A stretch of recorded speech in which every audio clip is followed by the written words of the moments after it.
Jésus, ton pouvoir est parfait. Jésus, ta beauté est parfaite. Oh, Rabaché, Jésus, oui, tu es saint. Jésus, ton royaume est parfait.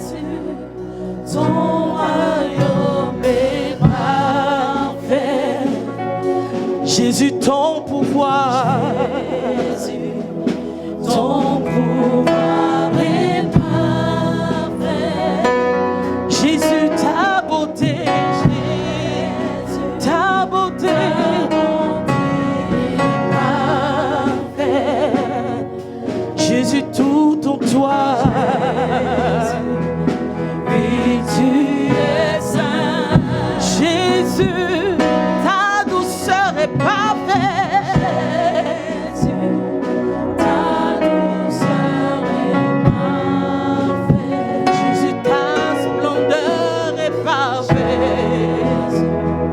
Ta splendeur est parfaite. Jésus, ta puissance est parfaite.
Est-ce que le peuple peut chanter?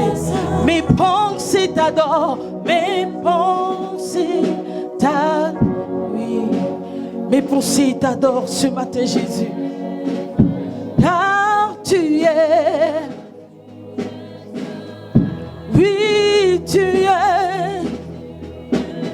Mes pensées t'adorent. Jésus,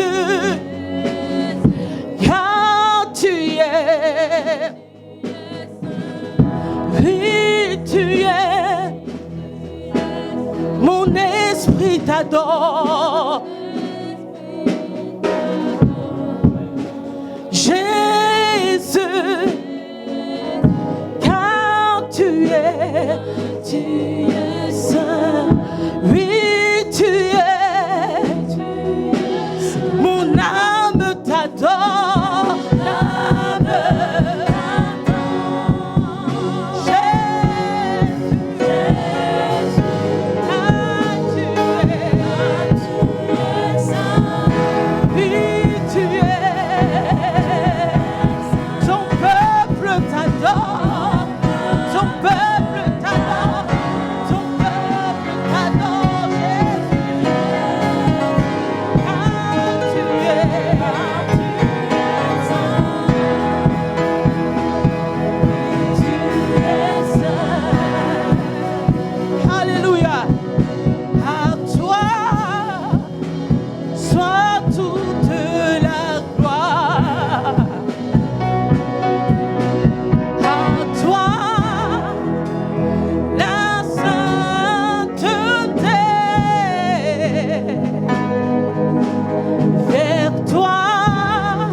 Jésus le roi, Jésus le roi. Oui, à toi la gloire, à toi soit toute la gloire. Oui, à toi la sainteté, à toi la sainteté, la sainteté. Mais toi s'élève mon âme, s'élève mon âme.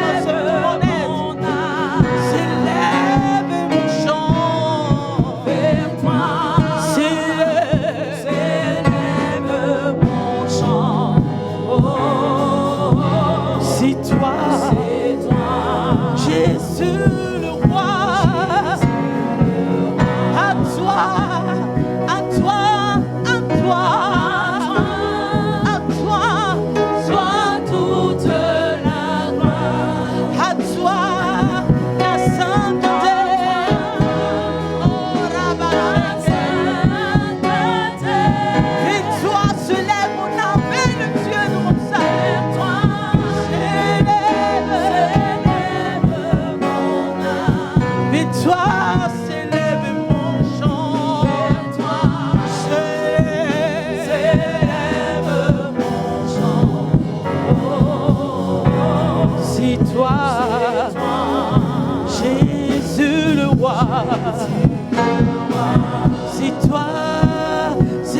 toi, c'est toi, c'est toi, Jésus le roi, c'est toi, c'est toi, c'est toi, Jésus le roi.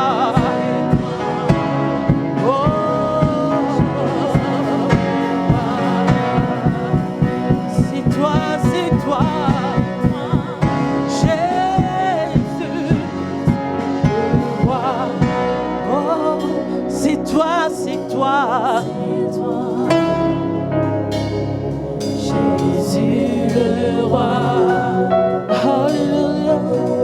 C'est toi Jésus le roi de nos vies. C'est toi Jésus le roi de nos cœurs. C'est toi qui as payé le prix pour moi. C'est toi qui nous as racheté, Seigneur de la mort. C'est toi, Jésus, le roi des rois.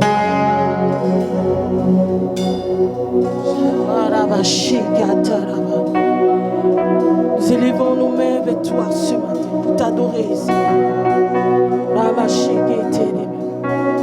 à toi seul est digne ce matin encore.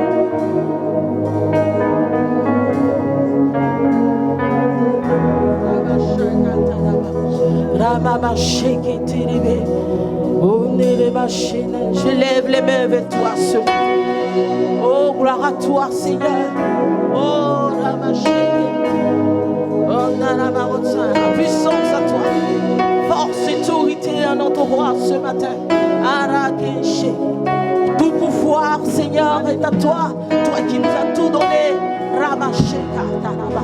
Oh, tu nous as donné ta force, ton éclat, ta joie parfaite en nous. Quand nous tournons le regard vers toi, Père, nous sommes rayonnants de ta gloire et de ta joie. Oh, je lève les mains pour t'adorer. Je lève les mains. Je lève les mains pour t'adorer. Je lève les mains. Est-ce qu'on peut lever les mains dans la présence de notre Père ce matin? Je lève les mains pour t'adorer. À toi seul est digne d'être adoré. À toi seul est digne d'être adoré. Je lève mes mains pour t'adorer. Je lève mes mains pour t'adorer. Toi seul est digne. Oh, et t'adorer. Toi seul est digne d'être. Oh, je lève mes mains, Père. Je lève mes mains. Père, je lève mes mains pour t'adorer. Toi seul est digne d'être adoré. Toi seul est digne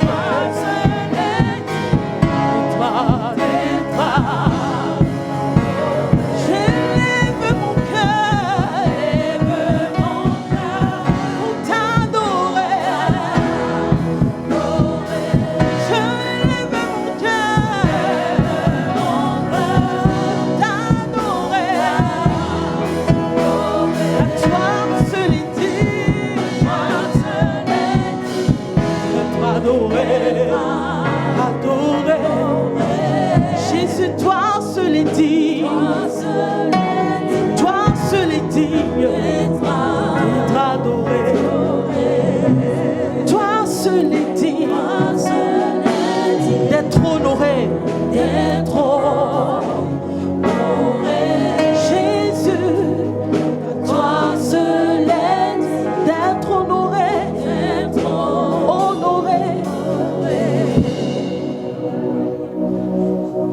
Alléluia.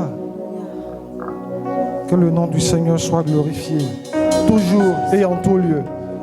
Tu vas prier le Seigneur avec moi. Parle-moi, Seigneur, pendant cette adoration. Parle-moi au travers de cette prédication. Je veux marcher selon ton orientation, Seigneur. Je veux marcher selon tes voies, Seigneur. Je ne veux pas me conduire par moi-même. Non, mais je veux dépendre exclusivement de toi, toi et toi seul, Seigneur. Change, parle à mon âme, parle à mon âme, parle à mon âme. Donne-moi une vision assez claire de ton nom, de ta grâce, de ton amour, de ta fidélité. Tu es Dieu et tu le demeures. Si je suis là, c'est parce que je crois en toi, Seigneur. et que cette prédication fasse une touche encore à ma vie, que je grandisse dans la connaissance, dans ton amour, dans ta perfection, parce que ton royaume est parfait. Au nom puissant de Jésus-Christ, nous t'acclamons Jésus-Christ. Tu es le roi des rois. Amen. Alléluia. Nous allons chanter.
Alléluia.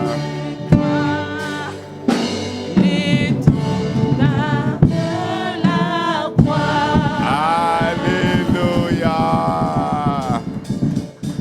Nous acclamons son nom. Il est notre roi. Il est notre Seigneur, il est notre Sauveur. Nous lui rendons toute la gloire. Au nom puissant de Jésus-Christ. Alléluia. Veuillez vous asseoir. Peuple béni de Dieu. Peuple rayonnant. La Bible t'appelle un peuple saint. Un sacerdoce royal. Ah, quelle grâce d'avoir ce nom d'appellation. Le Seigneur est bon pour toi, il est bon pour moi. J'espère que votre semaine a été magnifique. Alléluia. Alléluia. Lorsqu'on a le regard seulement que sur Christ, on ne peut que voir une semaine extraordinaire. Même qu'on a des défis, nous, nos yeux sont rivés sur Jésus-Christ. Lorsque tes yeux ne sont pas rivés sur Jésus-Christ, tu peux voir des défauts, tu peux voir des failles, tu peux voir beaucoup de défis. Mais nous, nos yeux sont rivés constamment sur lui et lui seul. Lui, Jésus-Christ, la somme de tout ce que nous demandons. Alléluia. Alors, je crois que nous allons nous arrêter là, sur le 7e numéro par rapport à la Pentecôte. Et le Seigneur nous fera encore la grâce, peut-être l'année prochaine, pour que nous puissions encore revenir sur ce thème, la Pentecôte. Parce que nous avons vraiment beaucoup de choses encore à donner comme révélation de la part de notre Seigneur Jésus-Christ. Mais je crois que pour ce 7e numéro, nous allons prendre le temps de faire quoi? De ruminer. Parce que ce n'est pas une course. Il faut déjà commencer à ruminer tout ce que tu as entendu. Nous avons entendu le premier, le deuxième, le troisième, le quatrième, le cinquième, le sixième, aujourd'hui le 7e. Je pense qu'il y a lieu de revenir depuis le départ et commencer à voir, à comprendre toutes ces vérités-là que nous avons libérées. Et ces derniers temps, j'arrive rarement à la radio. Pourquoi? Parce que j'ai prêché pendant 2 ans et il y a beaucoup d'enseignements qui ont été libérés. Il y en a d'autres qui n'ont pas compris. Donc ce n'est pas une course de révélation, mais je crois que ce que nous avons déjà donné, il faut souvent passer en boucle pour que ces personnes puissent se réaliser. Et le Seigneur m'a vraiment inspiré parce que même quand je suis à la maison, les gens continuent encore de m'appeler. Ah, vous êtes en direct? J'ai dit non, je suis à la maison, mais je suis le pasteur qui a prêché. Ah d'accord, vraiment, j'aimerais, merci Seigneur, tout et tout. Donc le message, il n'y a pas de date de péremption. Hein? Le message de notre Seigneur Jésus-Christ, il n'y a pas de date de péremption. Même la prédication d'aujourd'hui, tu vas regarder 1000 fois, tu vas encore entendre la voix du Seigneur. À chaque fois que tu écoutes une prédication vraiment qui vient de l'Esprit, à chaque fois que tu écoutes, tu grandis. Alléluia. Même moi, quand je finis de prêcher, que je retourne à la maison, croyez-moi, si je n'ai rien regardé au moins 3 ou 4 fois, et quand j'écoute, moi-même, ça me fait du bien. Je ne suis pas en train de dire ça pour te trafiquer. Non, non, non, je te dis la vérité. Ceux qui sont peut-être dans mon compte quotidien pourront témoigner que ce monsieur-là, apparemment peut-être il est naze. Parce qu'il passe son temps à regarder les prédications. Ce n'est pas moi que je regarde, mais c'est la prédication qui sort. Alléluia. Et je vous invite véritablement à suivre les prédications, même après ce culte-là. Amen. Avant d'atterrir véritablement sur le 7e numéro, il est important de faire le résumé de tout ce que nous avons vu.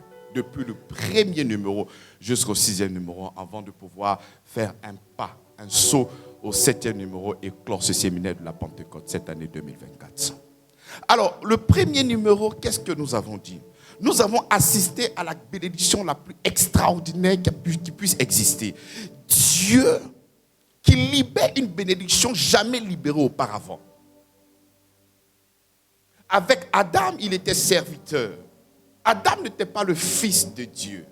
Et nous avons assisté, par exemple, la bénédiction qu'il donne à Abraham, à Adam, multiplié, soit prospère, beaucoup de bénédictions. Mais cette bénédiction qu'il a libérée pour nous lors de la Pentecôte, c'est une bénédiction extraordinaire. C'est Dieu qui vient faire de ton corps son habitation. Dieu vient vivre en toi. Son domicile, là où il réside, c'est ton corps. C'est extraordinaire. Par la présence du Saint-Esprit en toi, toi tu incarnes la présence de Dieu. Tu incarnes le divin en toi. Et nous avons vu cette bénédiction d'une manière merveilleuse. Dieu a marché avec le peuple juif. Ils ont été bénis. Mais la bénédiction qu'ils ont reçue de ce Dieu, ils l'ont reçue en tant que Dieu. Mais ils n'ont pas reçu la bénédiction en tant que Père. Dans cette nouvelle alliance, lors de la Pentecôte, la bénédiction que nous recevons, ce n'est pas la bénédiction en tant que Dieu. Parce que la bénédiction en tant que Dieu, tu l'avais déjà reçue. Mais cette fois-ci, c'est la bénédiction en tant que Père. C'est comme ça que nous rentrons dans cette dimension de relation. Et cette relation, Dieu est notre papa. Alors que la première alliance, Dieu était Dieu pour nous et nous étions des serviteurs, seulement que des serviteurs. Mais dans la nouvelle alliance, lorsque le Saint-Esprit vient descendre en toi et qu'il habite en toi, il fait de toi son enfant légitime, partageant le même ADN. Nous partageons le même ADN physiquement, mais spirituellement parlant, c'est le même esprit qui est en Dieu, qui est aussi en toi au nom de Jésus-Christ. Et c'est comme ça que nous avons expérimenté cette bénédiction. Je l'ai même appelé la bénédiction initiale de Dieu. C'est ce que Dieu voulait depuis le commencement. Parce que lorsque Adam et Ève étaient dans le jardin, la Bible déclare que les cieux des cieux appartiennent à l'Éternel et la terre pour le Fils de l'homme. Alors que tout ce qui appartient à Dieu doit m'appartenir. C'est comme ça qu'étant en Christ, nous n'héritons pas seulement que de la terre, mais nous héritons aussi du ciel.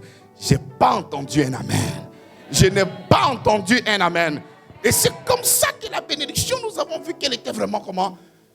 Mais extraordinaire. Oh là là. On n'a plus rien encore à attendre de Dieu. Lorsque tu regardes la bénédiction de l'Ancien Testament, on ne pouvait que pointer du doigt. Tu as ci, tu as ça, tu as ci. Mais dans la Nouvelle Alliance, il n'a pas pointé du doigt quelque chose. Il nous a donné une personne. Et en cette personne-là, nous avons toute la bénédiction.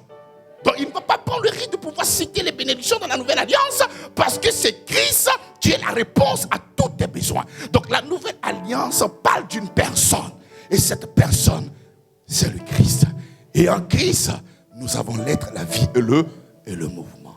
Et c'est comme ça que nous nous sommes étalés sur le premier numéro. Nous sommes arrivés au deuxième numéro. Là, nous avons essayé de décortiquer encore le livre de Éphésiens afin de connaître les bénédictions en Christ.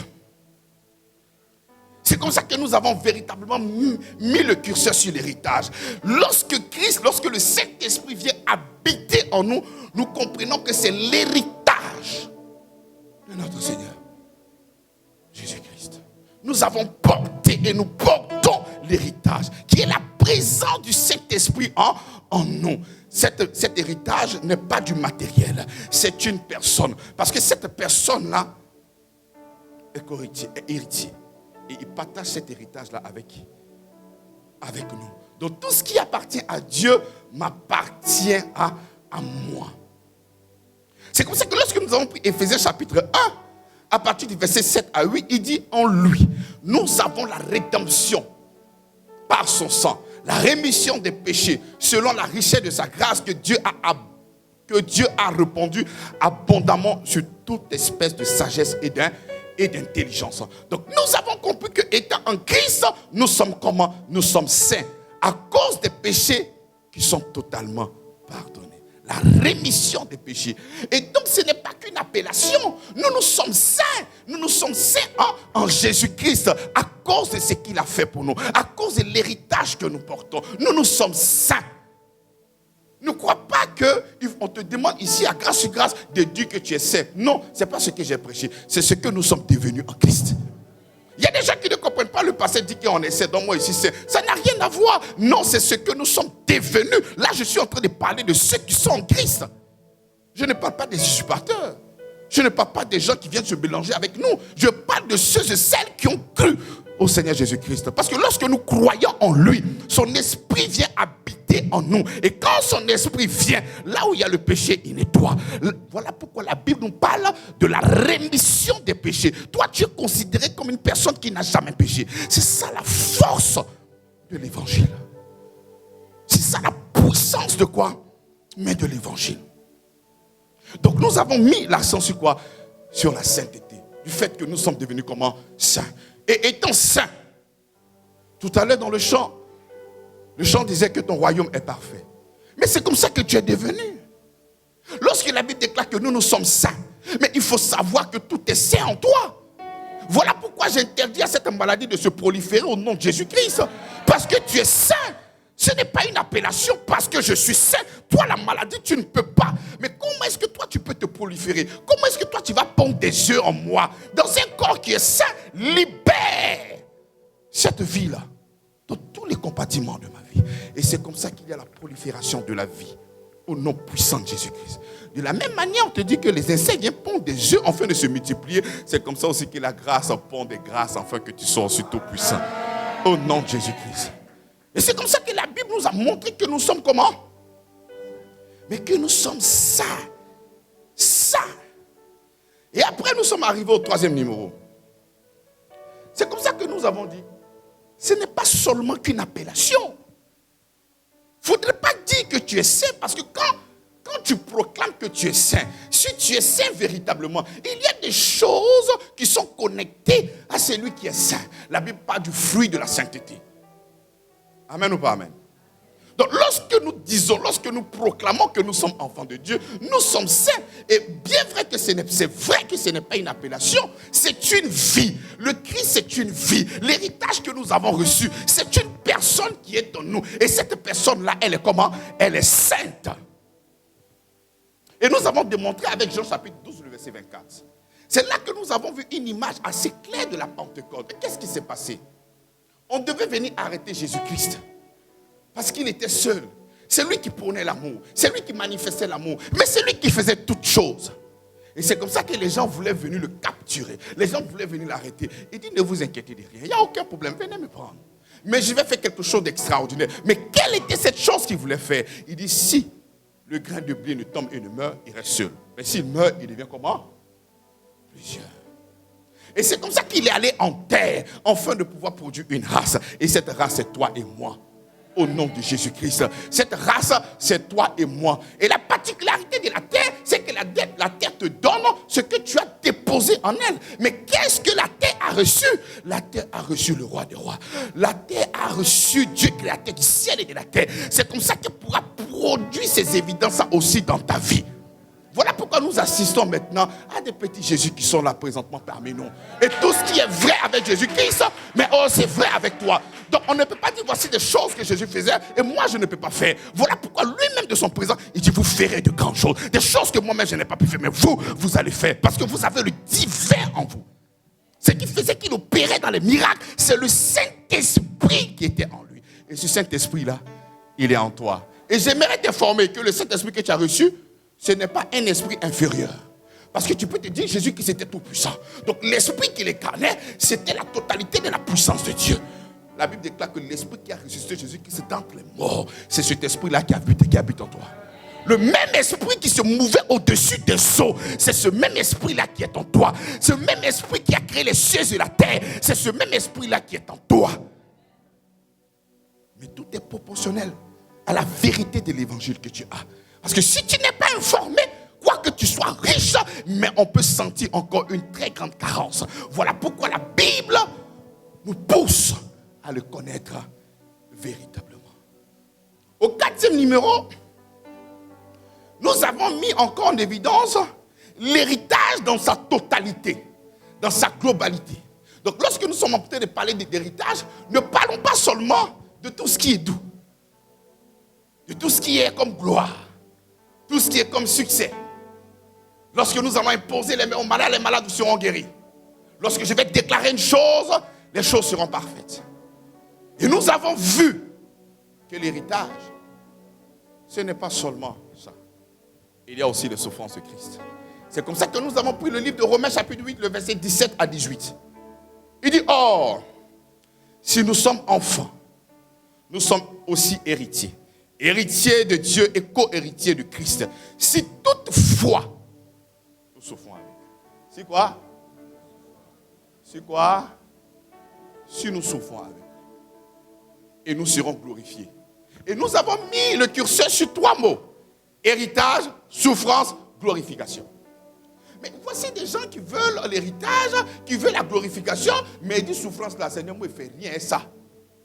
Prends ta souffrance, ça, tu vas partir ça. Moi, c'est tout ce qui est doux, là, moi, je veux. Non, c'est faux. La Bible déclare que si toutefois, nous souffrons avec lui. Et la souffrance de Christ n'est pas liée aux démons. La souffrance de Christ n'est pas liée aux malédictions générationnelles. La souffrance de Christ n'est pas liée à toutes ces choses-là que nous rencontrons chaque matin, liées à nos propres choix. Non. Mais la souffrance de Christ est liée à quoi? Mais à ce qu'il était lui-même. Parce qu'il est amour. Le fait de manifester l'amour dans un environnement très hostile et très méchant, c'est pénible et c'est compliqué. Pendant que toi, tu es en train de prôner la justice, plusieurs personnes autour de toi prônent l'injustice. Donc pour vivre dans ce climat, c'est compliqué. C'est ça que nous appelons la souffrance de Christ. Mais toi, tu dis non. Toi, tu ne veux pas souffrir. Mais le Seigneur compte sur toi afin de pouvoir triompher, afin de pouvoir enlever le diable. Mais on peut vivre une vie sans diable. J'ai même pris un exemple dans cette communauté. Si aujourd'hui nous nous aimons vraiment, nous tous, les uns les autres, vraiment, mais est-ce qu'on peut voir le diable ici? Mais tu vas voir le diable comment? Si on s'aime vraiment. Mais si c'est un amour à long plan, c'est comme ça qu'on voit le diable. Parce que le vieux père d'un long plan, hein? Vous ne connaissez pas son nom. Si ce n'est pas sincère, c'est comme ça qu'on peut voir les trahisons. Si ce n'est pas sincère, c'est comme ça qu'on peut voir les méchancetés. Si on n'est pas sincère, c'est comme ça qu'on peut voir toutes ces choses-là. Donc nous avons la capacité, par le Saint-Esprit qui est en nous. Si le Seigneur nous a donné le flambeau de pouvoir pérenniser son travail qu'il a fait ici, c'est parce qu'il a mis en nous la capacité, la force, l'énergie, le dunamis. Il a mis ça en nous, afin de pouvoir présenter le Christ. Voilà pourquoi nous qui sommes enfants de Dieu, en plus de tout ce que nous avons reçu de lui, d'une manière glorieuse, on doit aussi présenter le Christ chaque jour. Mais est-ce que nous présentons le Christ? Présenter le Christ, ce n'est pas venir dans la rue, Jésus m'aime, je le sais. Non, c'est par ta manière de parler, par ta manière de t'exprimer, par ta manière, tout ce que tu fais doit présenter le Christ. Même par ta manière de réprimander des gens, même quand ils sont dans des erreurs, tout ça c'est le Christ. Mais si tu utilises d'autres moyens, Des âmes qui ne sont pas conventionnelles à Christ. Mais tu ne présentes pas Christ. Même quand il y a des défis, comment est-ce que tu vas régler le problème? Tu vas le régler sous la bannière de Christ. Comment Christ réglait les problèmes? C'est comme ça que tu vas le régler. Donc nous sommes là pour présenter uniquement que Christ. C'est comme ça que quand il viendra, on pourra être aussi glorifié avec lui. Parce que ce corps-là n'est pas encore glorifié. Présentement, nous avons reçu l'héritage. Présentement, nous sommes aussi en train de souffrir avec lui. Et la finalité, c'est la glorification. Amen. Tu peux me dire, pasteur, moi j'ai accepté le Seigneur Jésus-Christ. Je ne peux que te dire Amen. Mais la Bible déclare qu'on les reconnaîtra à leurs fruits. Quel est le fruit que tu portes? C'est moi qui ai trafiqué. Non, tu ne peux pas me trafiquer. C'est Dieu qui a cherché à trafiquer. C'est en fonction du fruit que tu portes là qu'on verra si tu l'as accepté ou non. Nous parlons de la foi, c'est vrai. Tout ce que nous sommes en train de faire, ce n'est pas pour obtenir le salut, c'est faux. Nous avons le salut par Christ. Mais quand tu as le salut, ta manière de marcher aussi va changer. Je ne sais pas si vous comprenez. C'est pas ce que nous faisons qui nous donne le salut. C'est parce que nous avons cru au Seigneur que nous avons le salut. Mais quand tu reçois le salut, il y a une transformation qui se passe au travers de ta vie. Donc tu vas commencer à faire des choses extraordinaires. Non pas pour obtenir le salut parce que tu l'as par la foi en Jésus-Christ. Mais quand il vient s'investir en toi, ta vie ne pourra changer. Mais la nature ne vous enseigne-t-elle pas? Voici une femme qui vient de tomber enceinte et mangeait tout. Yeah. Elle mangeait placali, elle mangeait foutou, elle mangeait dokounou, elle mangeait de tout. Mais aujourd'hui, à cause des fœtus dans son ventre, il y a des plats qu'elle ne mange pas. Donc si la nature t'enseigne que lorsqu'il y a un fœtus, lorsqu'il y a un esprit qui est en toi, ça modifie tes choix et tes goûts, il t'annonce que lorsque le Saint-Esprit est aussi en toi, ça modifie aussi tes choix et tes goûts. Si l'esprit d'un être humain en toi te commande, il ne faut plus manger placali ici. Dieu essaie de manger, tu vomis. C'est lui qui te commande. Mais comment est-ce que le Tout-Puissant en toi et puis n'arrive pas à te commander? Tu es un usurpateur. C'est pas vrai. Et c'est comme ça que nous sommes arrivés au 5e numéro. Et là-bas, notre test de base était: oh, nous savons. Oh, nous savons. Nous n'avons pas reçu l'esprit du monde. Mais l'esprit qui vient de Dieu. On fait que nous connaissions les choses que Dieu nous a données par sa grâce. On fait que nous connaissions les choses qu'il nous a données. Qu'il nous a... Bien aimé, même si tu n'es pas allé loin à l'école, il faut toi-même t'exercer un peu. Parce qu'il arrive, il y a des expressions... Si tu ne connais pas la conjugaison, ça sera un problème pour toi. Parce que quand tu finis de lire qu'il nous a donné, tu ne peux pas venir voir encore le Seigneur pour demander des choses. Parce que tu sais qu'il a déjà. Parce qu'il a déjà.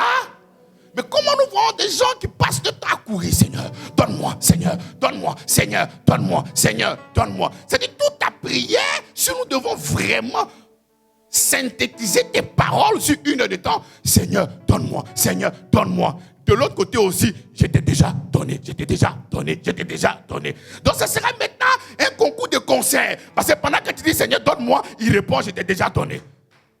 Tout simplement. Et tu es là maintenant, tu attends. Mais le Seigneur, comme ma victoire, j'étais déjà donné la vie, toi. Mais tout est proportionnel à la vérité que tu auras de Christ. Voilà pourquoi nous sommes là au nom de Christ. On n'est pas là pour des mouvements. On n'est pas là pour des stratégies. On n'est pas là pour des méthodes. On n'est pas là pour te monter des prières qui vont détruire des hôtels. On est là pour te parler de Christ. Parce que si tu as l'information de Christ, tu as toute la bénédiction sur toi. C'est comme ça que ce numéro nous a fait comprendre que lorsque tu réalises tout ce que tu as en Christ, tu ne pourras que les acter. Il dit pour que nous connaissions tout ce que Dieu nous a donné. Par quoi? Par la grâce, il nous donne encore le moyen.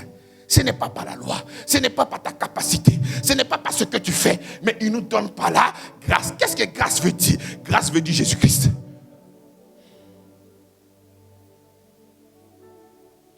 La grâce veut dire... Moi j'ai mon dictionnaire à part. Moi mon dictionnaire là, il est à part. Ne me prenez pas dans votre dictionnaire Larousse là. Quand le Seigneur nous fera grâce, on va aussi faire notre dictionnaire. Dictionnaire biblique. La grâce, définition, Jésus-Christ. Mais c'est quoi ça? La paix, définition de Jésus-Christ. On dit, mais ce dictionnaire-là, c'est un dictionnaire de Christ. Mais parce qu'effectivement, mais tout est en lui. Il n'y a pas de vie chrétienne si ce n'est qu'en Christ. On n'a pas de vérité si ce n'est qu'en Christ. On n'a pas d'héritage si ce n'est qu'en Christ. Nous avons tout en lui. Il dit, et nous en parlons non avec les discours qu'enseigne la sagesse humaine, mais avec ce qu'enseigne l'esprit, employant un langage spirituel. Mais vous comprenez? Vous vous êtes exalté lorsque vous montrez des stratégies, comment faire pour obtenir des bénédictions. Ça, on appelle ça la sagesse humaine. C'est la sagesse humaine. Donc quand on te dit ça, il parle à ton être humain là, à l'humanité qui est en toi. Donc quand on te parle comme ça, tu te reconnais, tu t'identifies dans la parole du prédicateur. Oh, le prédicateur prêche bien. Mais c'est tout à fait normal, parce qu'il ne fait que toucher ta chair. Mais nous parlons avec un langage spirituel. Le langage spirituel, ce n'est pas ta chair. C'est tout à fait normal que tu n'arrives pas à percevoir. C'est tout à fait normal que tu n'arrives pas à voir. Pour que tu puisses voir, il faudrait que tu sois en Christ. Parce que si tu n'es pas en Christ, tu ne pourras pas voir. Et si tu ne comprends pas Christ, tu ne pourras pas encore voir. C'est comme ça que ce soit la bénédiction. Et la manifestation de la bénédiction, c'est Christ. J'ai été béni par Christ. Pour que la manifestation de cette bénédiction-là, tu puisses la voir, il faut encore comprendre Christ. C'est-à-dire, il n'y a pas d'autre méthode. C'est Christ au départ, Christ à midi et Christ à la fin. Il n'y a pas un moyen pour que toi, tu puisses faire la manifestation de quoi que ce soit, si ce n'est qu'en Christ. C'est comme ça que Pierre a dit. Il dit que la paix et la grâce, mais vous soient multipliés. Donc la grâce, là, on multiplie ça. Donc la paix, là, ça se multiplie. Mais comment est-ce que la grâce se multiplie? Mais comment est-ce que la paix se multiplie? Mais il dit, mais par la connaissance. Mais Pierre, qu'est-ce que tu es en train de me dire? Moi, j'ai déjà accepté Jésus-Christ. Mais je vais multiplier quoi? Mais Christ me suffit. Oui, tu as reçu toute la plénitude de Dieu en toi.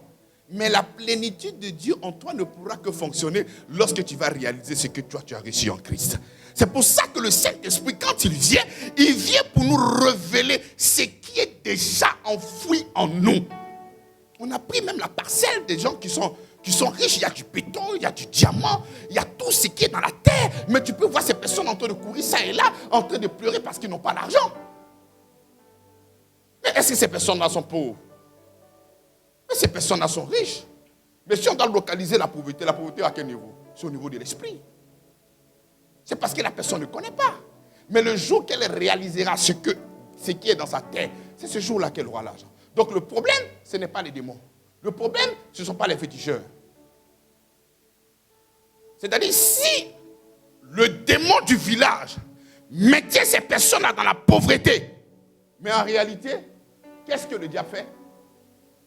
Il est en train d'aveugler l'intelligence de ces personnes-là. Donc le vrai basse qu'ils ont fait là, ils ont aveuglé pour ne pas qu'ils puissent comprendre et voir quel est cet héritage-là qui est enfoui. Parce que s'ils réalisent, ce même jour, il devient riche. Peut-être il prend le diamant pour faire Bicongo. Peut-être il prend, comme on appelle, l'or là pour faire étagère. Il ne savent pas. Mais si toi, tu es un gars, tu connais, dès que tu arrives là-bas, venez à Abidjan. Moi, je vous aime tellement. Je vais rester dans la boue ici. Et puis vous, là, vous allez venir vivre à Abidjan. Et le monsieur, il est gentil. Non, il n'y a pas de problème. Le pays sait. C'est parce qu'il sait ce qu'il va faire. Il va commencer à faire quoi? Mais prends tout ça. Et c'est comme ça que le Seigneur nous donne l'image de la terre promise. Et quand ils arrivent sur la terre promise, qu'est-ce qu'il leur demande de faire? Allez-y explorer. Pour que vous arriviez à comprendre. Mais ce que je vous ai donné. Et quand ils sont allés, c'est vrai. Il y avait des raisins. Il y avait du lait. Il y avait du miel. Il y avait tout. Mais cette terre était bonne. Mais c'est comme ça que quand on te parle de la terre promise, on te parle de Jésus-Christ. Donc quand tu es en Jésus-Christ, il faut que tu arrives à explorer ce Christ-là. En Christ, qu'est-ce que tu as? Qu'est-ce que tu as en Christ? Pas qu'est-ce que tu auras. Cette bénédiction est déjà à toi. Qu'est-ce que tu as? C'est comme ça que quand tu découvres ce que tu as, tu ne pourras que posséder ce que tu as. Tu deviens ce que tu es au nom de Jésus-Christ. C'est ça qui est la vérité de l'évangile. Et après, nous sommes arrivés au 6e numéro. Nous avons mis l'importance de la venue du Saint-Esprit, qui vient non pas seulement par rapport à l'héritage, mais aussi pour nous enseigner dans toute la vérité. Connaître évidemment tout ce que Christ nous a donné par sa grâce. Et nous avons fait notre entrée avec 1 Jean chapitre 5, le verset 19 à 21. Il dit, nous savons que nous sommes de Dieu et que le monde entier est sous la puissance du malin. Nous savons aussi que le Fils de Dieu est venu et qu'il nous a donné l'intelligence pour connaître le véritable. Et nous sommes dans le véritable, en son Fils Jésus-Christ. C'est lui qui est le véritable Dieu, le Dieu véritable, la vie éternelle. Petit enfant. Tu vois, lorsqu'il est en train de parler, il dit petit enfant. Lorsque Jean est en train de parler aux enfants de Dieu, il emploie ces genres de termes, mais petit, parce qu'il y a de l'affection. Lorsqu'il parle des gens qui ne sont pas en Christ, il ne parle pas ainsi. Donc quand il dit petit enfant, il est en train de se reconnaître. Il est en train de reconnaître son droit de paternité. Il dit gardez-vous des idoles. Ça veut dire que tu peux être en Christ et puis avoir un comportement d'idolâtre. Tu fais un Dieu, tu es étonné. Quand on te dit qu'il faut avoir foi en Christ, là, tu dis non, je vais prendre ça là pour faire. Peut-être Dieu va passer par ça pour me donner.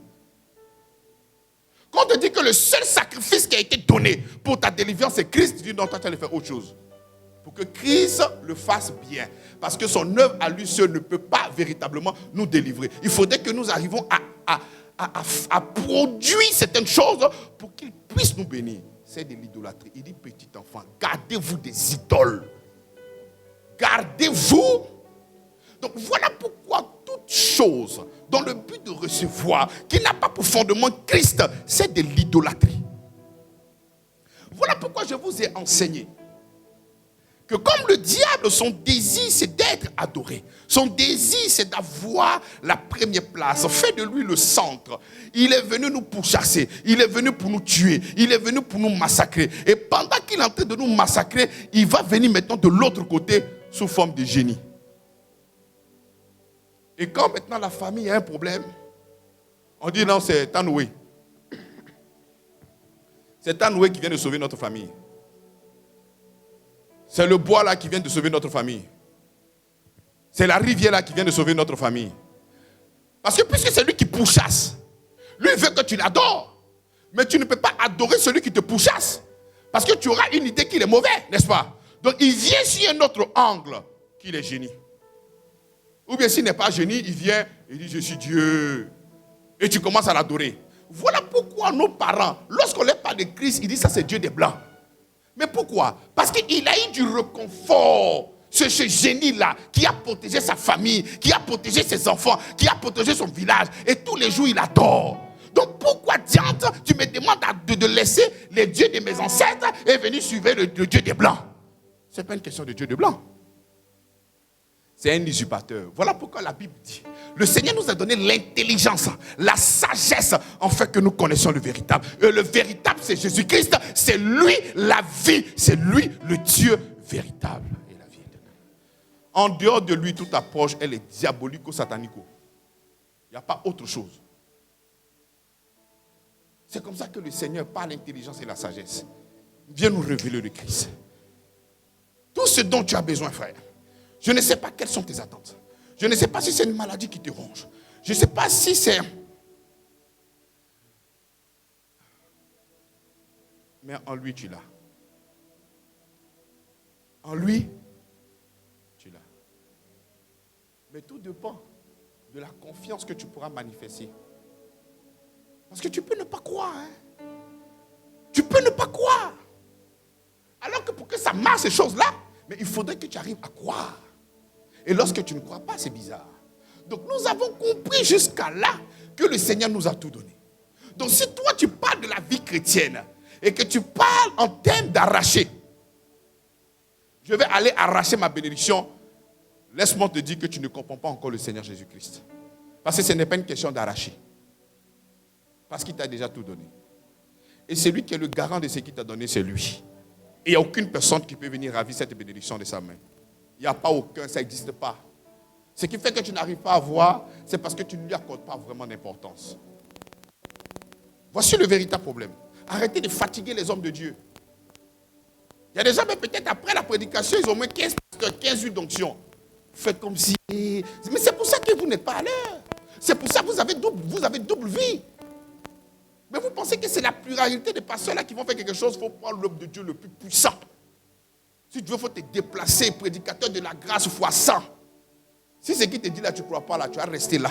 Il n'y a pas de débat. Vous pensez que c'est la magie? Il fonctionne dans le cœur. Regarde. Est-ce que vous savez que il y a des zones où quand tu plantes quelque chose, ça ne produit pas? Vous savez ça?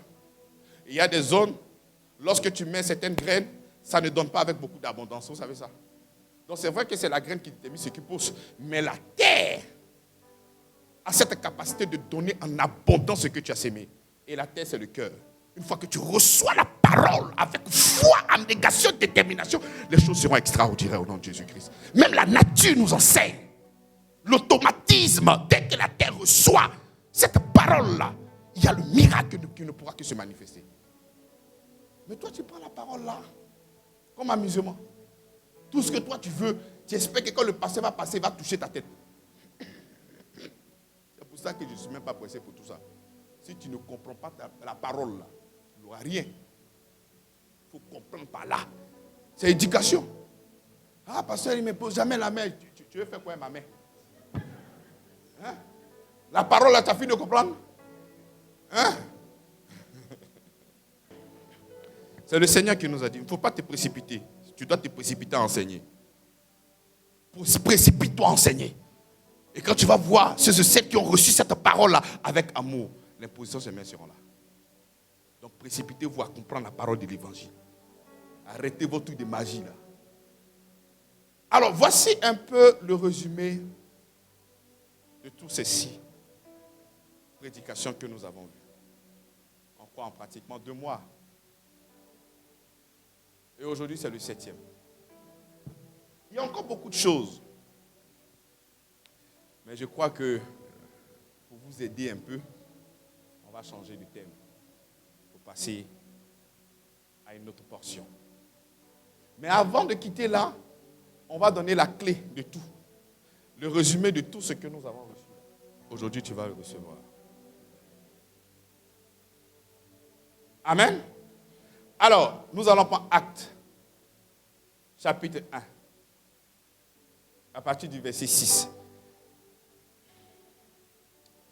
Alors, les apôtres réunis lui demandèrent, « Seigneur, est-ce en ce temps-là que tu rétabliras le royaume d'Israël ?» Il leur répondit, « Ce n'est pas à vous de connaître les temps ou les moments que le Père a fixés par sa propre autorité. » Le verset 8. Mais vous recevez une puissance. Le mot grec choisi ici par puissance, c'est le dunamis. C'est une puissance, une force qui réside à l'intérieur. C'est comme ça que l'apôtre Paul l'a appelé lorsqu'il écrivait. Il dit le dunamis, il est en toi. C'est une force qui te rend ébranlable. Regardez un homme comme Pierre, qui avait peur. Un homme comme Pierre qui pouvait fuir. Un homme comme Pierre qui ne pouvait rien faire. Mais lorsqu'il a reçu le Saint-Esprit, lorsqu'il a reçu le dunamis en lui, il a reçu une force. Il a reçu de l'audace. Il a reçu quelque chose qu'on ne peut pas exprimer. On l'a même arrêté. Si tu continues de prêcher, tu vois ce qu'on t'a fait là, non? On va finir avec toi. Il dit, jugez-vous. C'est-à-dire, il pouvait se cacher en disant, j'ai compris, c'est comme ça que toi tu allais faire. Ok, j'ai compris. Tu allais te cacher maintenant pour aller prêcher. Mais lui-même, il a dit, vous-même jugez, d'obéir à Dieu ou même d'obéir aux hommes. Je dis, mais le gars, il a quel problème? Si vous me laissez là, que moi je sors là, il est même pour prêcher. Hein? Mais ils l'ont laissé quand même. Et puis il est allé prêcher. Toi, on a qu'à dire qu'actuellement là, il y a coup d'État ou bien il y a les guerres, machin. Pasteur là même, vraiment. Ça, c'est que pasteur ça là même. Et la pluie là, il se plaît parce qu'il n'est pas venu à l'heure. La Bible déclare que nous avons reçu une puissance. Mais ce qui m'impressionne dans ce texte-là, avant d'arriver sur Dunamis, c'est que ceux qui ont marché avec Jésus espéraient une délivrance du pouvoir, pas de Pharaon, de Rome. C'est-à-dire, ils n'ont pas compris le travail que le Seigneur Jésus-Christ est venu faire. Non. Eux, c'était pour rétablir le royaume. Parce qu'ici, ils sont encore sous le pouvoir des Romains. Les Romains doivent encore venir percevoir, comme on appelle, des impôts et beaucoup de choses. Ils sont fatigués de ça. Eux-mêmes, ils s'attendaient à un coup d'État. Et puis, ils vont sortir pour aller faire leur, comment on appelle, voici notre roi, on est en paix, on n'a pas besoin de tout ça. Le Seigneur dit, c'est pas pour ça qu'il est venu. Il n'est pas venu pour ça. Toi, tu prends le Saint-Esprit, là, la puissance, là, pour régler tes problèmes de politique. Il n'est pas venu pour ça. C'est pas pour ça qu'il est venu. Hein? Ah non, mais c'est à quel moment, là, j'ai commencé à dominer sur mon mari. Parce que là, il me... Hey, c'est pas pour ça qu'il est venu. Mon mari, là, il marche sur moi. Mon mari, là, il marche sur moi. À quel moment la puissance va venir pour que je puisse dominer aussi le gars, pour savoir qu'il est enfant. Hey, c'est pas pour ça que le Saint-Esprit est venu. Ah Seigneur, à quand ma victoire? La soeur là, elle me dame le pion. Voilà. À quel moment? C'est pas. C'est pas pour ça. J'ai besoin que ta gloire se manifeste dans ma vie, afin de montrer que je suis ton enfant. C'est pas pour ça que je suis venu. La glorification là, c'est quand il est venu te chercher là. Mais allez là, il y a un nouveau bafou qui est là. Il t'a donné une puissance là. La puissance là, c'est pour l'avènement du royaume de Dieu sur cette terre. C'est pour l'amour de Dieu sur cette terre. C'est pour apporter l'évangile, le triomphe, l'œuvre de la croix, la révélation de Christ. C'est pour ça que je t'ai donné cette puissance-là. C'est comme ça que la Bible dit, vous recevrez une puissance. Le Saint-Esprit survenant sur vous. Et vous serez, mais quoi? Et vous serez, mais quoi? Qu'est-ce qui a précédé témoin? Donc le Saint-Esprit vient pour faire quoi? Témoin de quoi? C'est fini. Pourquoi? Parce que j'ai déjà tout reçu. J'ai déjà la grâce. J'ai déjà l'évolution. J'ai reçu la bénédiction la plus grande. J'ai déjà la sainteté. J'ai déjà la guérison. Christ m'a tout donné. Donc qu'est-ce que je dois faire maintenant avec le Saint-Esprit là? C'est pour être témoin. Toi, tu prends Saint-Esprit pour être le meilleur batteur.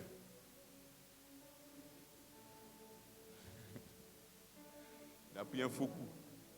Mais c'est un bon élève, il copie bien. Lui, il ne peut pas le Saint-Esprit pour être le meilleur batteur. Mais parce que si on doit parler des batteurs, il y a des grands.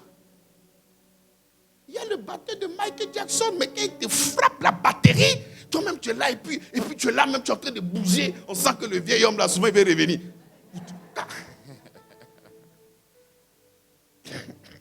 Il n'a pas le Saint-Esprit pour arriver à ce niveau-là. Il n'a pas. Il y a des gens aujourd'hui qui sont des chanteurs. Ils chantent, mais ils dansent. Si le gars il est inspiré, il a son inspiration, c'est Massa Richer, c'est là. C'est l'argent. Il y a des gens du monde même qui peuvent venir spécialement chanter pour Dieu. Ils vont chanter, toi, mais tu applaudis. Tellement que le sang est pur. Tu as dit c'est un puriste. Ah, le Saint-Esprit a travaillé. Le Saint-Esprit est venu pour que tu sois témoin. Voilà pourquoi je parle maintenant aux femmes. Ne vous laissez pas tromper par tous ces pasteurs qui font beaucoup de bouquins sur Internet. La femme ne doit pas annoncer l'évangile. La Bible dit le Saint-Esprit est venu pour que nous soyons quoi? Il est venu chez les hommes seulement. C'est les hommes seulement qui doivent être témoins. Les femmes aussi doivent aussi témoigner. Témoigner, c'est quoi? C'est d'annoncer ce que Jésus-Christ a fait. Mais puisque toi, tu n'étais pas là-bas, avant 2024, tu n'étais pas là-bas. Mais le Saint-Esprit était là-bas. Voilà pourquoi le Saint-Esprit en toi te donne cette capacité d'être un témoin oculaire de l'œuvre de la croix. Oh, est-ce que je parle aux enfants de Dieu? Hein? Oh. Jean dit, ce que mes yeux ont vu, ce que mes mains ont touché, nous venons pour vous annoncer. Toi aussi tu peux dire ça. Parce que par le Saint-Esprit traverse les temps. Tu as cette capacité de parler avec conviction. Par le Saint-Esprit qui est en toi. Papa, les gens qui ont commencé à annoncer l'évangile là, il n'y avait pas encore la Bible. Il y a des écrits qui sont sortis 95 ans après le départ de Jésus-Christ. Mais il y avait déjà des gens qui étaient en train d'annoncer l'évangile. Après le départ de Jésus-Christ, il y a des gens qui annonçaient déjà l'évangile. Ceux qui s'assemblaient parlaient déjà de Jésus-Christ. Mais avec quoi? Avec le Saint-Esprit. Mais c'est le Saint-Esprit qui a fait que ces personnes ont écrit la Bible. C'est le travail que le Saint-Esprit fait dans ta vie. Révéler le Christ. Il y a des gens qui ont écrit, bon, c'est normal puisque l'apôtre Paul a écrit la Bible. Il y a des gens comme Watchman qui ont écrit étant en prison, privés de la Bible. Mais ils ont écrit des choses extraordinaires. Et la concordance avec la Bible est sans défaut. Donc le Saint-Esprit en toi te donne cette capacité de pouvoir parler de Jésus-Christ. Qu'est-ce que tu fais de ce Saint-Esprit-là? Demande à ton voisin.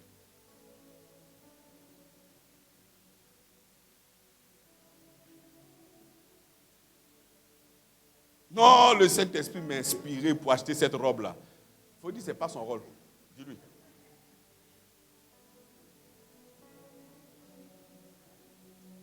Je voulais acheter une chaussure là, je ne voyais pas. Le Saint-Esprit m'a dirigé vers le magasin là. Quand j'ai vu la chaussure, j'ai dit waouh, Saint-Esprit, tu es puissant. Et ce n'est pas son rôle. Dis-lui, tu me parles, il faut parler à celui qui est à côté de toi là.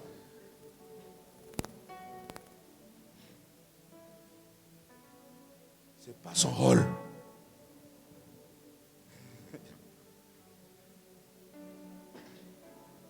Arrêtez de m'attaquer les gars. Hein? Ce n'est pas son rôle. Il est venu pour que tu sois témoin. Est-ce que tu témoignes de Jésus-Christ? Jean encore dit, ils l'ont vaincu à cause du sang. Ça c'est d'une part. Ça veut dire que s'il n'y a pas de témoin là, l'œuvre là, elle est vaine. Et la parole de le témoignage. Parce que ça, il dit, comment croiront-ils s'il n'y a personne pour annoncer l'évangile? Comment? Mais comment est-ce que ces personnes vont croire s'il n'y a pas de prédicateur? Comment? Le Seigneur se sert de l'esprit qu'il a mis en toi afin de pouvoir annoncer l'évangile. Oh, tu ne dis pas amen. Tu vois, ça ne t'intéresse pas. Tu vois, ça ne t'intéresse pas.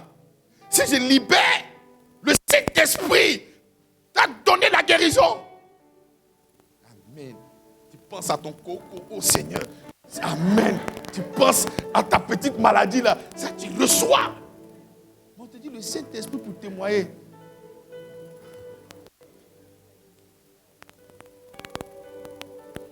C'est cette activité-là qui témoigne que tu as la foi en Jésus-Christ. Sinon, tes choses que tu fais ici, là, tes gnani là, c'est zéro. C'est témoigner Christ là qui témoigne que tu as accepté Jésus-Christ. Parce que le Saint-Esprit n'a pas un autre rôle que de témoigner. Toi, tu dis que tu as accepté Jésus, qui est le Saint-Esprit, tu vas témoigner. Hein?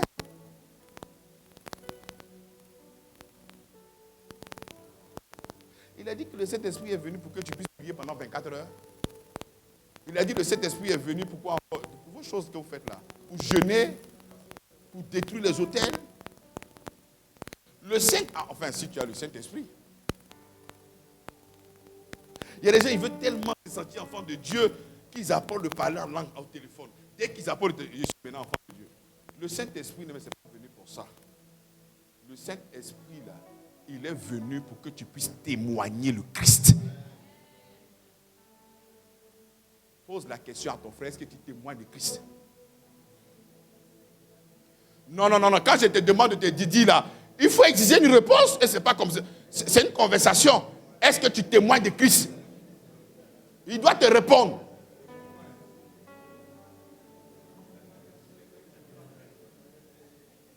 Ils sont là, quoi? Ouais, je témoigne de Christ.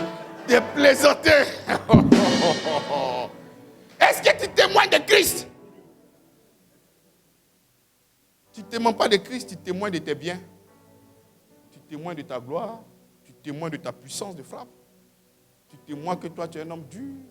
Tu témoignes que toi, tu es aux dignités de ce pays. Qu'est-ce que tu témoignes? Tu es un plaisantin. Le Saint-Esprit est venu pour que nous puissions témoigner Jésus-Christ. C'est qui que toi, tu témoignes?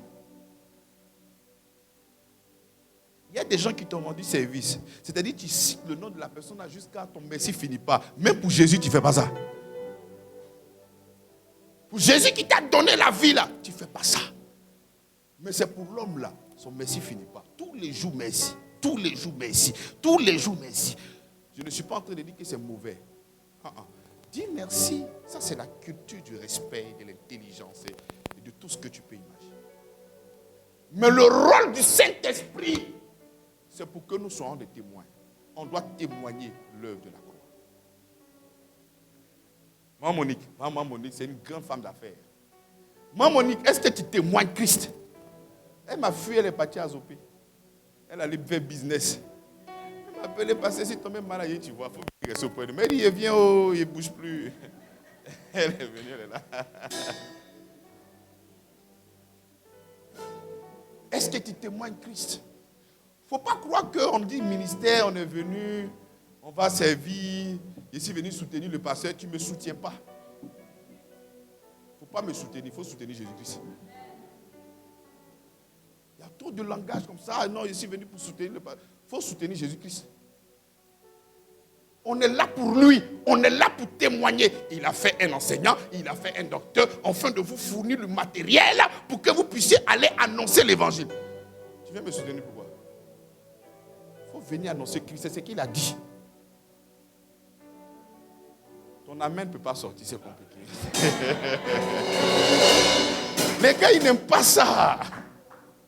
Hein? Pourquoi vous n'aimez pas ça? Ah non, donc quand le pasteur me fait quelque chose, moi aussi, il ne vient pas à l'église. Mais c'est parce que tu penses que ta tête, là, tu es venu le soutenir, que lorsqu'il fait quelque chose, tu as dit qu'il ne vient plus. Il faut partir. Donc tu ne soutiens plus Jésus-Christ. Il n'y a pas de problème, il t'attend là-bas. Ce qui est intéressant, on va comparer devant le tribunal de Christ. Là, je vous garantis. Et de la même manière que le Seigneur dit, je vais rendre compte de vos âmes là. Il ne faut pas qu'ils vont me poser question. Parce que la Bible dit que je vais être témoin de vos âmes, c'est pas ça. Par rapport à l'enseignement qu'il vous a donné. Je vous demande pardon, il ne faut pas qu'il va me poser question. Hein? Non, vous allez sentir. Il ne faut pas qu'il va me poser question. 8h30, maintenant 9h50. Évangélisation, on est 8. Commencez à intercéder, il ne faut pas qu'il va me poser question. Sinon, la réponse sera dure. Et survenons sur vous, et vous serez mes témoins. Là où il parlait, ils étaient à Jérusalem. À Jérusalem. C'est-à-dire, il y a des gens aujourd'hui, ils veulent pour faire des nations. Il faut prophétiser déjà dans ta maison, dans ton quartier, dans ta commune, dans ta ville, dans ta région, dans ton pays, dans la sous-région. Vous ne pouvez pas faire des nations. Les gens, ils aiment de gros titres. On dit, on commence à Jérusalem. Donc, je ne sais pas où toi tu habites. Mais lorsque tu reçois le Saint-Esprit, là, le témoignage, là, ça commence là. Voilà pourquoi nous devons prendre en assaut ce quartier-là, afin de leur parler de Jésus-Christ. Chez toi, à la maison, là où tu vis, tu as un voisin. Tu dois commencer par lui. Ah non, bon, il n'y a pas trop d'affinité. Il ne faudrait pas que s'il annonce l'évangile, écoute, je suis marché vers. Fais quoi ça? Le Saint-Esprit, là, il t'a donné, là, il n'a pas dit, il faut. Non, tu sais, toi seul, tu peux prendre la décision. Hein. Soit tu es conduit par le Saint-Esprit, Soit tu es conduit par ta personne. Tu ne peux pas sélectionner les gens. C'est comme moi, il veut aller évangéliser, il voit un déchargé, il dit, oh mon cher, pas la peine. Puis il m'a ailleurs. Donc ce n'est pas évangile, il cherche à répandre. C'est massacre, il cherche. Parce que si tu vois décharger, et puis tu n'es pas prêt à lui annoncer l'évangile, c'est dès que tu ne lis pas, tu ne comprends pas. Bon, c'est bon même. Mais quand tu vois quelqu'un qui est chargé, tu déploies ton habit, la Bible, tu es concentré. Puisque tu vois le massacre qui est derrière lui. Toi, tu es un faux serviteur, tu es un faux docteur. Un temps, j'ai marché avec les prophètes, avant d'être pasteur. Donc j'étais là, j'ai passé la journée avec un prophète. Il dit, il ne voit rien. Parce que moi, je le taquine, il dit, Joe, c'est comment? Tu vois rien? Il dit, non, il voit rien. Et les amis qui viennent, oh, Joe, c'est comment?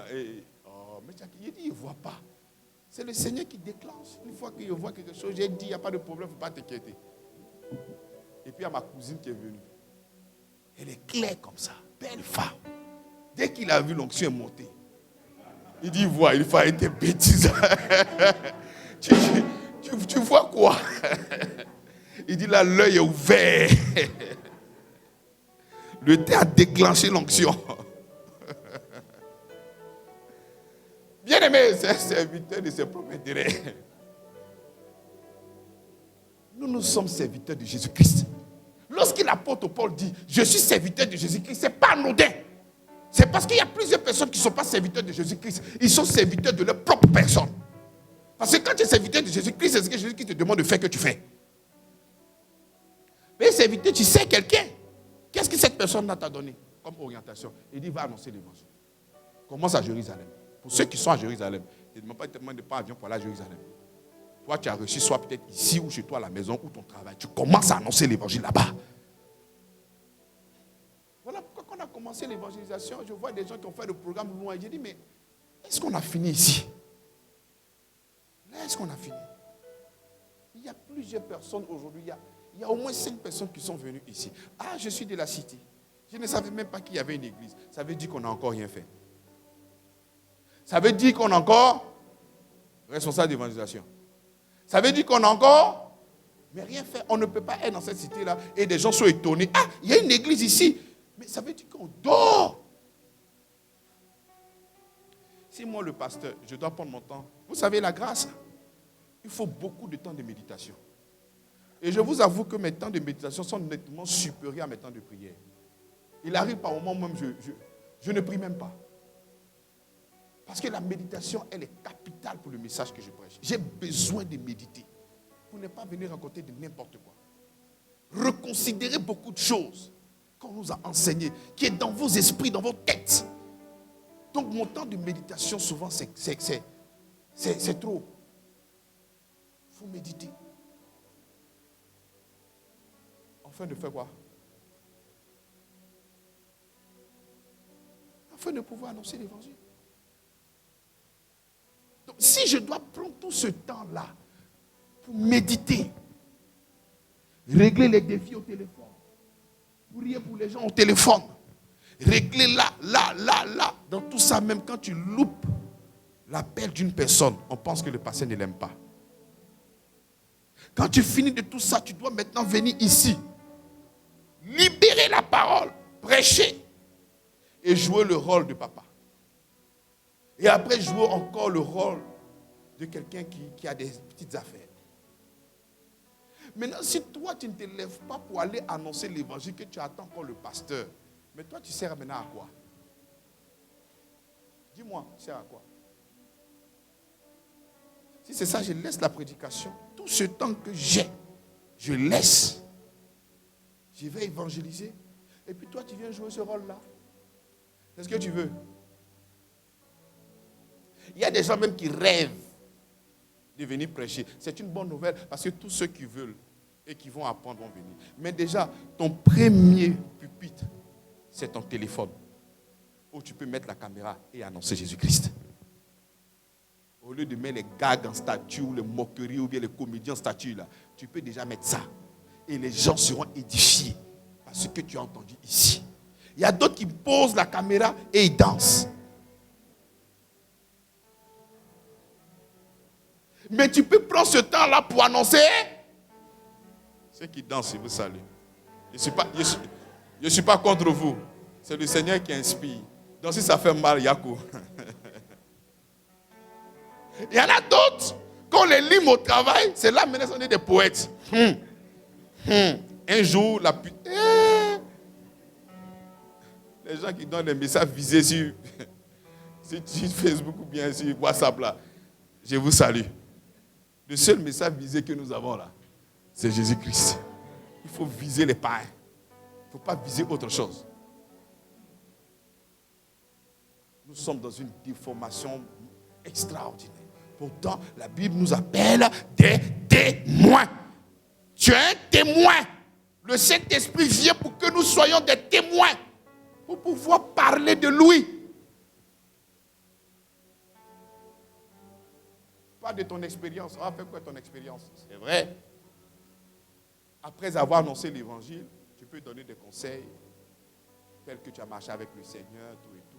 Mais ce qui est important, c'est le Christ. Parce qu'à faire d'expériences là, ça diffère. On peut aller dans les expériences vraiment très loin. Donc c'est Christ que nous devons faire quoi?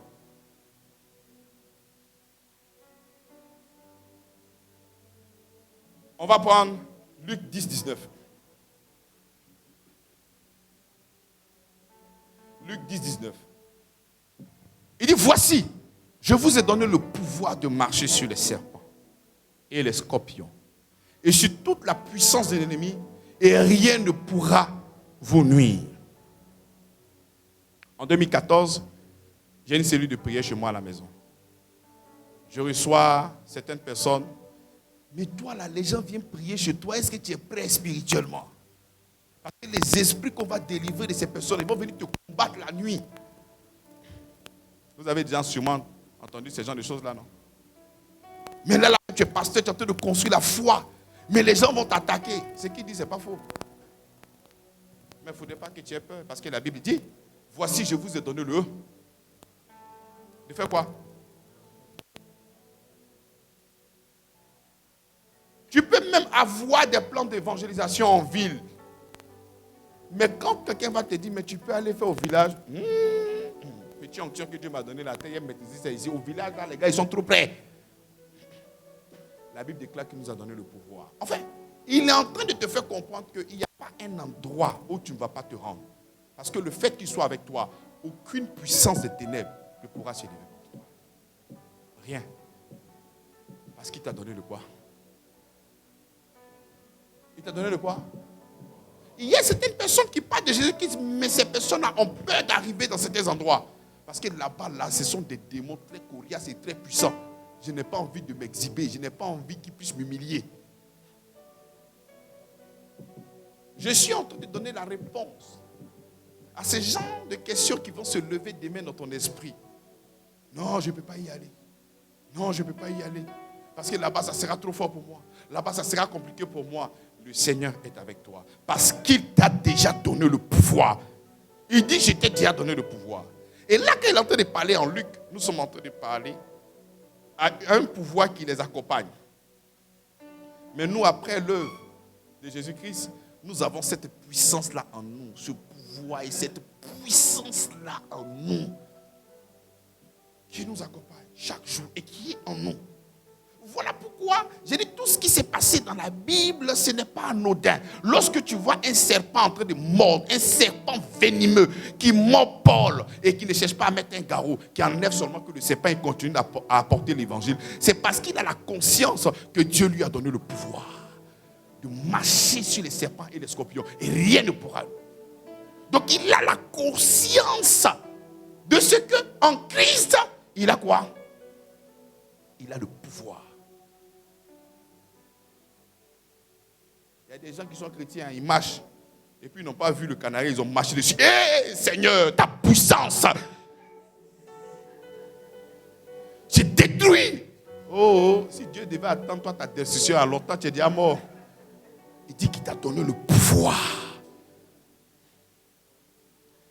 J'ai aimé une vidéo d'un gars qui a vu le canari, ils ont mis des œufs, le canari, des œufs, machin, fil rouge, tout et tout. Donc plusieurs personnes passaient à côté. Oh mon cher. Il y a un gars, il a vu les 10 criquets, il a shooté le canari là.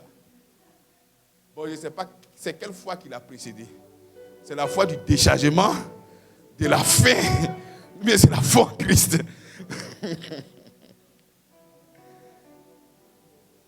Ça peut être le Christ vous dit que non, ça ne peut rien contre moi. Il prend cet argent, il part. Mais il y a les déchargements là. Il est au 15e sous-sol. Il est à bloc. La mort même est mieux. Si ça peut me tuer en même temps, ça n'a qu'à me tuer. Mais il peut bouffer.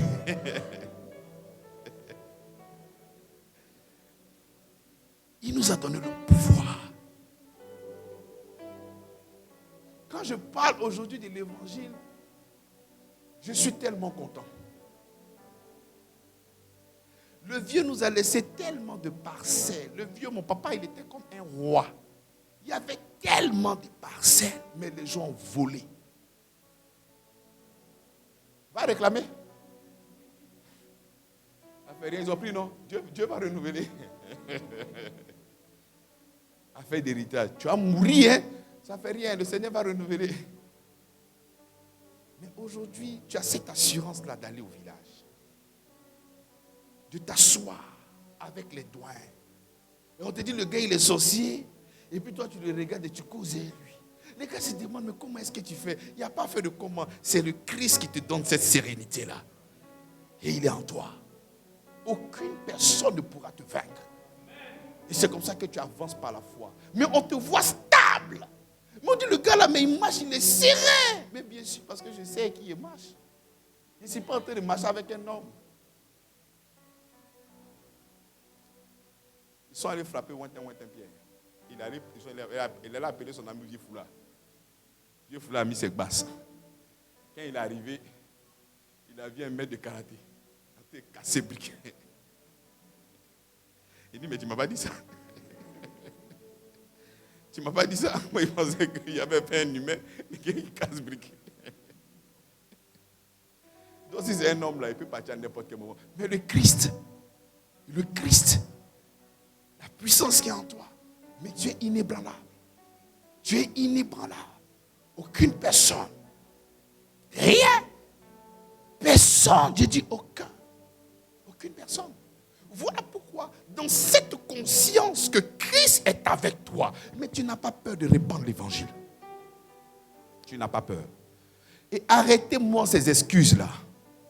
Ah non, c'est que, je vais toujours te comprendre. Parce que je ne suis pas là pour te vexer, je ne suis pas là pour t'insulter, je ne suis pas là pour te mépriser. Mais tu dois être une personne mature à prendre des décisions par rapport à ce que le Seigneur te dit. Quand je suis en train de prêcher là, ce n'est pas moi qui te parle, c'est le Seigneur qui te parle. Donc, arrivé un moment, il faut être sérieux. Pour dire, oui, je décide vraiment de marcher, de laisser Christ vivre en moi et de faire son œuvre. Mais si toi, on doit toujours te coacher, pardon, tu sais que pardon, pour te blaguer, ce n'est pas intéressant. Il faudrait que tu te lèves comme un enfant, comme un fils consciencieux. Par rapport à ce que le Seigneur t'a demandé de faire. Tu vois, quel engagement tu as vis-à-vis de ton employeur. Tu sais combien de fois tu essaies de faire pour lui faire plaisir, pour ne pas qu'il puisse t'arracher certains privilèges. Mais pour le Seigneur, tu n'arrives pas à manifester tout ça. Alors que si on veut comparer ce que le Christ te donne et ce que le patron te donne, c'est le jour et la nuit. C'est pas pareil. Mais tu es prêt à te battre pour être dans de bonnes grâces de ton employeur. Mais pour le Seigneur là, le pasteur avait dit que Dieu est bon. Mais je vais toujours te dire que Dieu est bon. Et à chaque fois que tu vas encore me dire que c'est parce que tu étais coincé, je vais te dire amen, il n'y a pas de problème. Il faut savoir que la maturité, ça commence à partir de l'intérieur. Et il faut savoir que le Saint-Esprit que le Seigneur t'a donné, c'est pour parler de lui. Et c'est vrai. Nous devons réaliser qu'il y a certaines personnes qui sont déjà employées dans certaines entreprises et ces personnes-là ne peuvent pas venir. C'est vrai. Mais de là où tu es au travail, commence à annoncer Christ. Si c'est vrai que c'est le boulot qui t'empêche de venir, il n'y a pas de problème. Là où tu es, c'est à Jérusalem qui est là. Bon, si tu estimes que Les gens qui sont autour de toi ne t'aiment pas, mais voilà, c'est la bonne occasion parce que la Bible dit aime tes ennemis. S'il ne veut pas t'écouter maintenant, tu vois le gardien. Si le gardien ne veut pas t'écouter, que tu es sur un bâtiment, tu regardes à côté.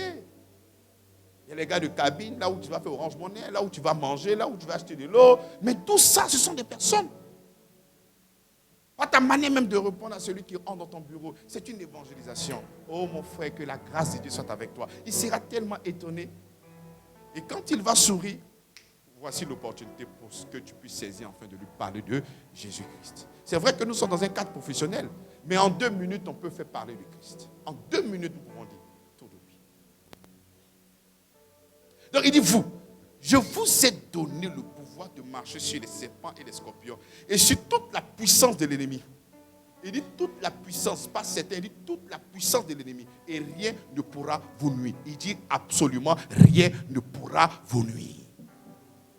Il dit rien ne pourra vous nuire. Est-ce que tu crois que rien? Est-ce que tu crois?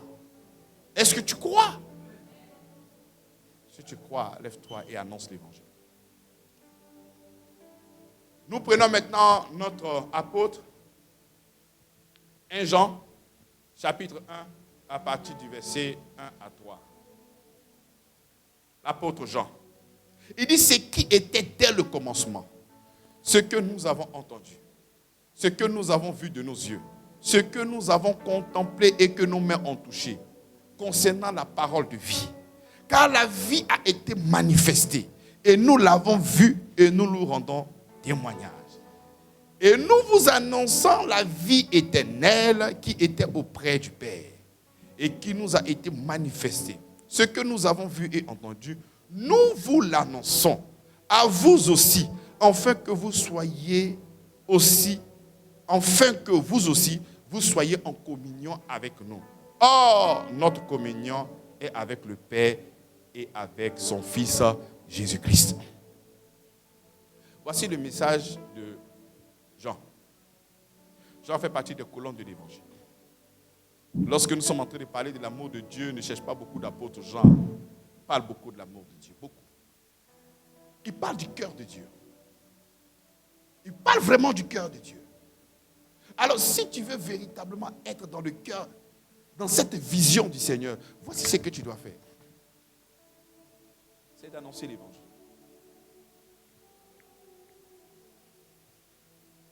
Lorsque tu es en train d'annoncer l'Évangile, tu es en train de croire que tu as tout en lui.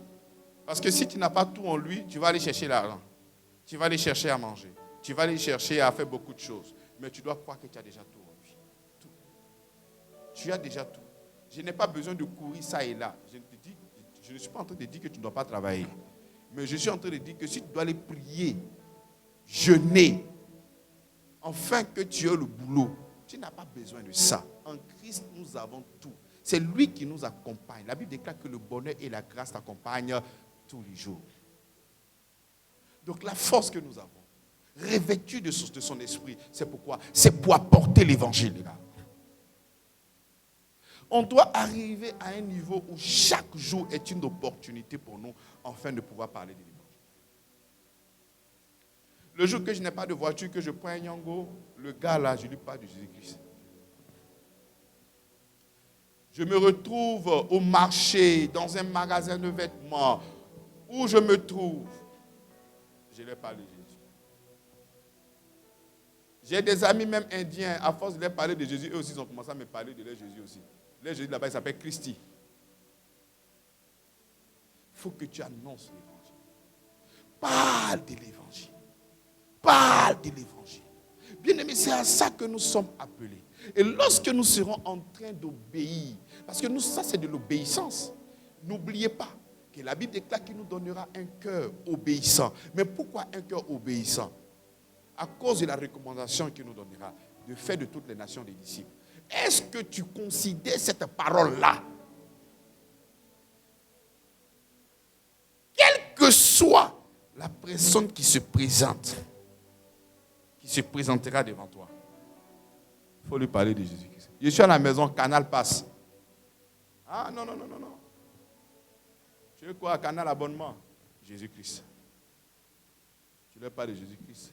Il y a des étudiants qui passent les assiettes à crédit là. Dès que quelqu'un vient en même temps, il file encore. Jésus-Christ. On a notre frère qui vient d'arriver à l'église. Hier, il était dans la cité par rapport à ses activités. Il est venu frapper à la porte. Dès qu'il a fini de parler de son produit, Jésus-Christ. Il ne faut pas louper. La balle ne vient pas de moi. Dès que ça vient de lui, on te sait maintenant. Qu'est-ce que tu fais? Tu frappes Jésus-Christ. Et bizarrement, avant de partir, il me dit qu'il est Gabonais. Il dit, ah bon? Maintenant, on a la présidence du Gabon ici. Il dit, ah bon? Zélia. Il dit, oui, oui. Il dit, bon, c'est qu'il a la, si la patronne est là, c'est que lui vient. Et c'est comme ça qu'il est arrivé. Donc, on doit seulement que annoncer Christ. Non, j'ai trop d'affaires, j'ai trop de ken, j'ai trop d'opportunités. Souvent même, c'est comme si le Seigneur, mais on dit, il a mal fait. On dit, il a mal fait. Parce qu'avant, il n'y avait pas de travail. 7 heures. On finit le culte, mais le gars est là. Mais c'est fini. Non, non, non. L'onction de Dieu est toujours là, pasteur, vraiment.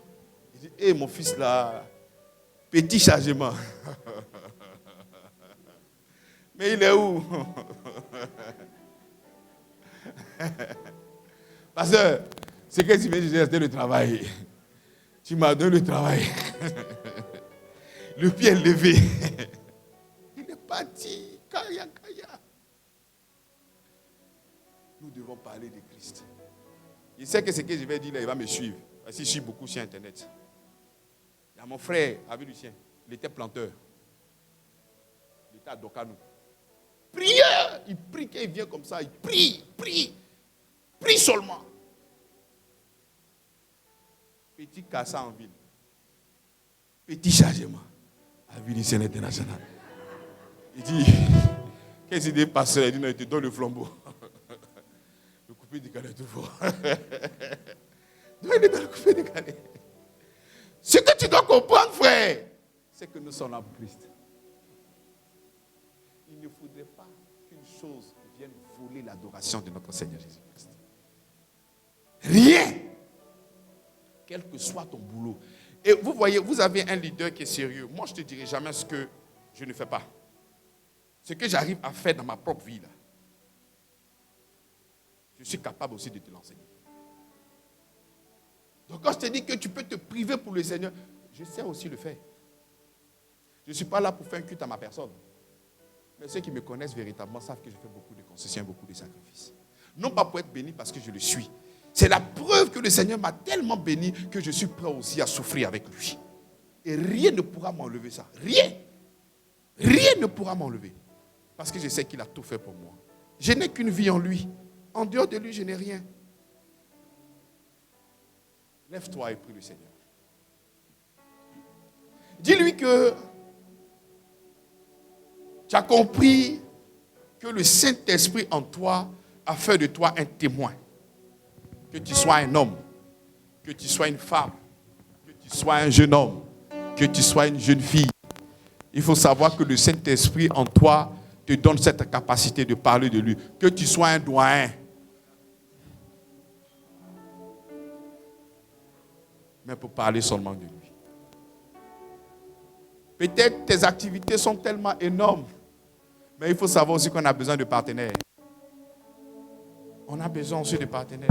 Donc si tu penses que ton poste est tellement puissant que tu ne peux pas te déplacer, commence à parler de l'église à tous ces grands patrons que tu connais là.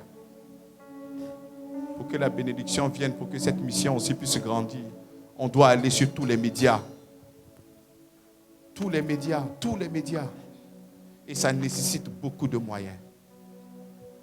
Donc, essaie de ton poste qui t'empêche de venir servir le Seigneur, mais sers-toi de ce poste-là aussi, afin de pouvoir aider la mission à aller très loin, afin de pouvoir annoncer l'évangile sur tous les canaux. Nous allons prier et nous allons dire, Seigneur, merci pour ta grâce. Merci pour la lumière et merci pour la vérité de l'évangile que je viens de comprendre. De ce que tu as fait pour moi à la croix de Golgotha. Vas-y, exprime-toi. Ne te laisse pas impressionner par ton voisin. Mais dis-lui Tu n'es pas venu pour battre. Lorsque tu seras fort, que les gens viendront pour apprendre auprès de toi, parle de Jésus-Christ. Parce que c'est lui qui t'a donné la force et la vie. C'est lui qui t'a qualifié pour faire toutes choses. Je sais. Et cette parole-là est vraie pour tout le monde ici. Lorsque les gens vont célébrer Dieu à cause de ce talent, présentez le Christ.